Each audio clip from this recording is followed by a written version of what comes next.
অনেকদিন পর তোমাদের সঙ্গে একটা মিনি ব্লগ নিয়ে চলে আসলাম। অনেকদিন আগে একবার ছোটবেলায় কলকাতায় গেছিলাম, আর আজকে অনেকদিন পর আবার যাচ্ছি। দেখতেই পাচ্ছ চারিদিক কিরকম অন্ধকার হয়ে রয়েছে। এটা কিন্তু রাত নয়, এটা কিন্তু ভোর। তখন ঘড়ির কাঁটা ওই 4টে সাড়ে 4টে মতন বাজে। 5টা ট্রেন ধরে আমি, মা, মাসি তিনজনই যাব কলকাতাতে। ছোট মাসিও অবশ্য যাবে আমাদের সঙ্গে, সেটা তার বাড়ি থেকে। এদিকে শীতের সকালে আমি, মা দুজনই সোয়েটার চাদর সবই মুড়ে নিয়েছি, দেখতেই পারছো। মেজো মাসিও যাবে, সে কিন্তু রাস্তায় এসে দাঁড়িয়ে রয়েছে, কারণ আমাদের বাড়ি থেকে কিন্তু বাতকুলা যাওয়ার রাস্তায় কিন্তু মেজো মাসিদের বাড়ি পড়ে। ওই জন্য মেজো মাসি রাস্তায় দাঁড়িয়ে আমাদের অপেক্ষা করতে না করতেই আমরা কিন্তু মেজো মাসিকে নিয়ে রওনা হয়ে গেছি। আসলে হঠাৎ প্ল্যান করা জিনিসগুলোই কিন্তু সাকসেস হয়। আমরা যেমন আজকে যাচ্ছি দক্ষিণেশ্বর, এটা কিন্তু আমরা আগে থেকে একদমই প্ল্যানিং করেছিলাম না, হুট করেই প্ল্যানিং করেছিলাম। আর আজকে দেখো প্ল্যানটা কত সুন্দর সাকসেসফুল হয়ে গেছে। ভেবেছিলাম ভোরের ট্রেন, কোনো লোকজন দেখতে পারবো না, কিন্তু দেখো কম্পার্টমেন্টে কিন্তু অনেক লোকজন ছিল তখন। বাইরেটা অন্ধকার আর ভিতরটা কিন্তু এরকম ফাঁকা ফাঁকা। দারুণ একটা জার্নি করে আমরা কিন্তু চলে আসলাম শিয়ালদা স্টেশনে। খুব ভোরবেলায় যদি আমি কোথাও যাই, আমার কিন্তু প্রচন্ড পরিমাণে বমি পায়, আর সেটা যদি ট্রেনের রাস্তা হয় তাহলে তো কোনো কথাই নেই। পাটকোলা থেকে ট্রেনে ওঠার পরে কিন্তু আমি মুগ ডালটা কিনেছিলাম খাওয়ার জন্য, তখনও কিন্তু আমার পকেটে রয়েছে, কারণ তখনও কিন্তু আমার বমি বমি ভাব কাটেনি।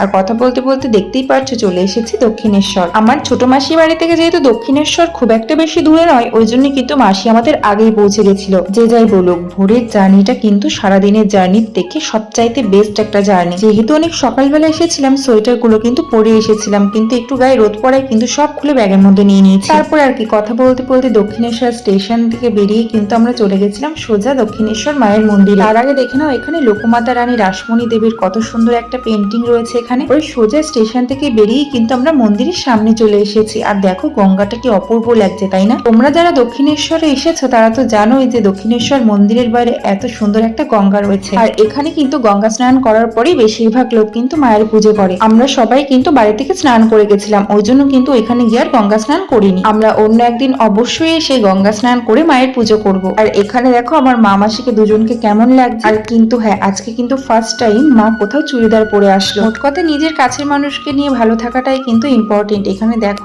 ওই জন্য কিন্তু মন ভালো করার জন্য সবাই মিলে চলে এসেছে আজকে দক্ষিণেশ্বর। আজকে আমরা সবাই খুব মজা করেছি, আর আমাদের ভালো স্মৃতির মধ্যে কিন্তু আরো একটা স্মৃতি অ্যাড হয়ে সারা জীবন কিন্তু আমাদের মনে মনিকোটে থেকে যাবে। দক্ষিণেশ্বর মন্দিরের পাশে একটা ঝিল মতন করা রয়েছে, এই পাশ থেকে দেখো মন্দিরটাকে কি অপূর্ব লাগছে দেখতে। তারপরে দক্ষিণেশ্বর থেকে কিন্তু আমরা এখান থেকে অটো করে, তারপরে ট্রেনে করে, তারপর কিন্তু সোজা হাওড়ার ব্রিজে চলে আসি। সেখানে একটু ঘুরে ফিরে আমাদের দিনটাকে আরো সুন্দর করে তুলি। আমার তো আজকের দিনটা খুব ভালো কেটেছে। তোমাদের কার কেমন লাগলো অবশ্যই কমেন্টে জানিও।